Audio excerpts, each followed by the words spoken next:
পশু ক্রয় করার ক্ষেত্রে বলছি, কুরবানি সংক্রান্ত আমরা সামনে আরো 2টি জুমা পাবো, আমরা আলোচনা করবো ইনশাআল্লাহ। কিন্তু পশু তো অগ্রিম কিনতে হয়, এজন্য পশু ক্রয়ের কথা আগেই বলে দিচ্ছি।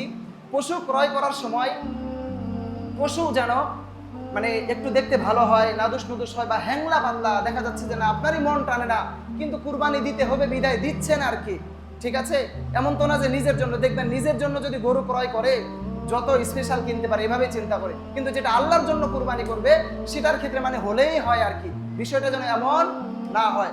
কুরবানি গরু বা যে কোনো পশু ক্রয় করার সময় দেখবেন যে তার শিং ভাঙা আছে কিনা, শিং ভাঙা বা শরীরে কোনো খুঁত আছে, কোনো চোট আছে বা ল্যাংড়া লেই পশু আপনারা কি করবেন না, ক্রয় করবেন না। সবচেয়ে ভালো যেটা আপনার সামর্থ্যের মধ্যেই, অল্প টাকা হোক অসুবিধা নাই, তবে সবচেয়ে ভালো সেরাটা ক্রয় করার চেষ্টা করবেন ইনশাআল্লাহ। অনেক পশুর গায়ে দেখা যায় যে ক্ষত থাকে, অনেকগুলো আবার রোগ শোকে আক্রান্ত থাকে। হ্যাঁ, অনেকে আছে না যে পণ্ডিত এতদিন গরুর রোগ শোক কোনো মতে টিকায় রাখছে, কুরবানির বাজারে বিক্রি করে দিবে, আছে না এমন? আছে তো। এই পশুগুলো ক্রয় করবেন না। এজন্য যারা বুঝে তাদেরকে বাজারের সাথে নিয়ে যাবেন, গরুর হাটে গিয়ে এভাবে উত্তম পশু যেটা আপনার মনের মতো হয়, দেখতে ভালো, সব দিক দিয়ে তার কোনো খুঁত নাই, শিং ভাঙা নাই, লেজ কাটা নাই, অথবা শরীরে কোনো রোগ শোকের আলামত দেখা যাচ্ছে না, এভাবে আমরা কুরবানির পশু ক্রয় করব ইনশাআল্লাহ। এটা কার জন্য? আল্লাহর জন্য না। কুরবানি আমরা কার জন্য করব? আল্লাহর জন্য। গোশত তো নিজেরাই খাবো নাকি?